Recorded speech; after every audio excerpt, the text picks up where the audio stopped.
Alright, so let's render this out.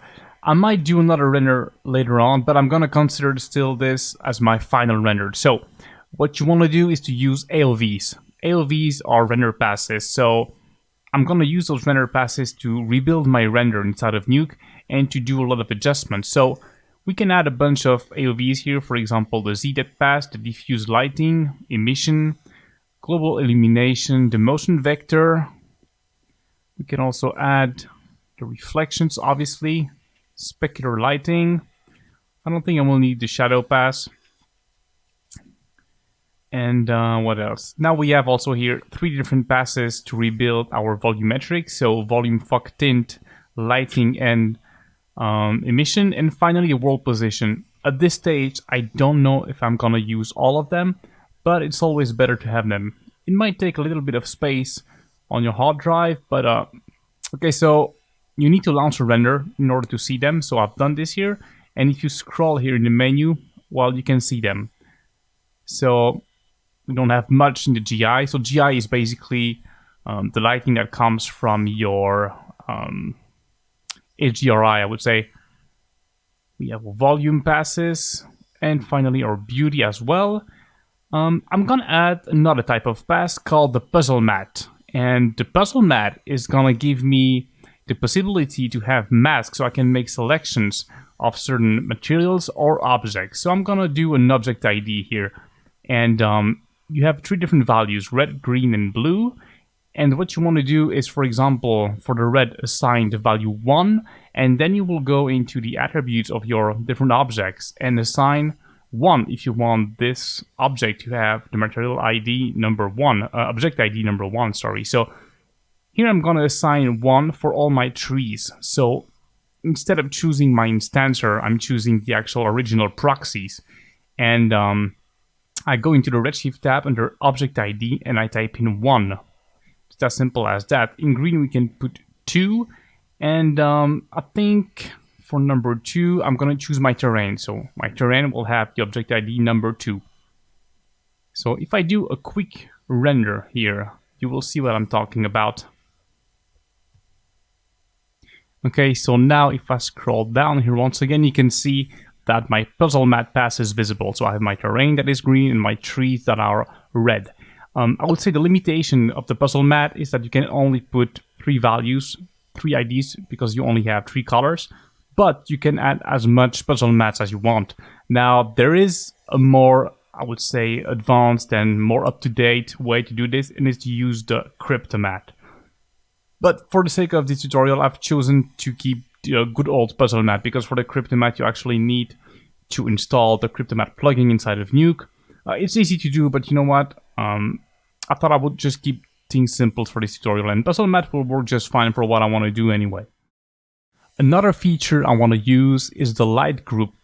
So in order to use that, I'm going to create another beauty pass, and this is where you will find the light groups feature. I'm going to choose all in the global AOV, and in this drop down menu here you can see that this is where you will find the light group. So in my case I have already created them. For example, I have front here, and front is a group for all my lights that are in my foreground. So if I select one of my lights, you will see there's a tab called light group, and you just need to type in the name of your group there. It's that simple, really.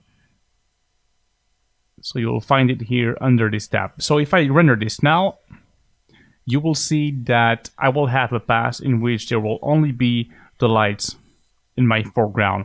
And I can do the same for example, the sun, for the lights for the background, and so on. It's pretty much limitless. And now you can see that I have my beauty front pass in which I can see the lights for my foreground. Okay, so let's now talk about render settings. It's pretty basic.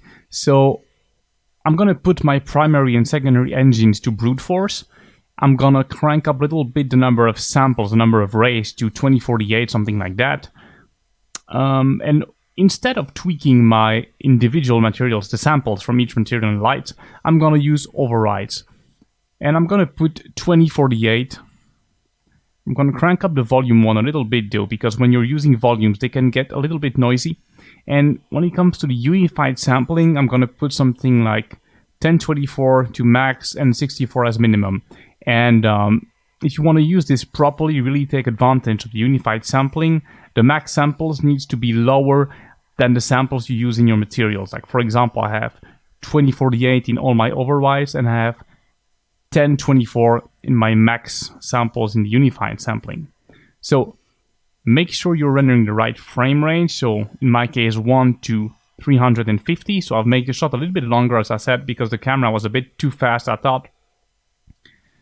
Make sure you're rendering EXRs. Make sure everything is named properly. In my case, it's the foreground. It's my second version. Make sure your resolution is correct. And that is basically it.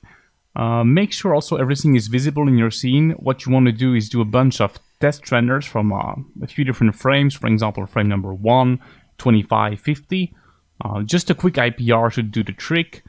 Even though you actually want to test out how much time one frame is, I have a no-case setup. I have here two 2080s Ti rendering, and it's quite a heavy scene, especially because all of those trees. So I'm expecting a render time of around, for example, 10 minutes per frame, something like that. So I think that is quite fast for a scene like this, honestly. And that's the power of Redshift. It's really, really fast. Okay, so let's quickly see if everything is rendering correctly. And everything looks pretty good to me, so I think I'm ready to render everything. I am actually at 12 minutes per frame, and that's still okay because I'm rendering like a part of the shot that has a lot to render. It's actually going to be much faster when we'll not see that much tree. So I think this is perfectly acceptable. I'm expecting something like maybe a bit more than 1 day of rendering, which in my opinion is really okay for this type of shot. So I can just go ahead and do my batch render. And once my foreground will be rendered, I'll just do the same for my midground, and then we'll be ready to move on to Nuke.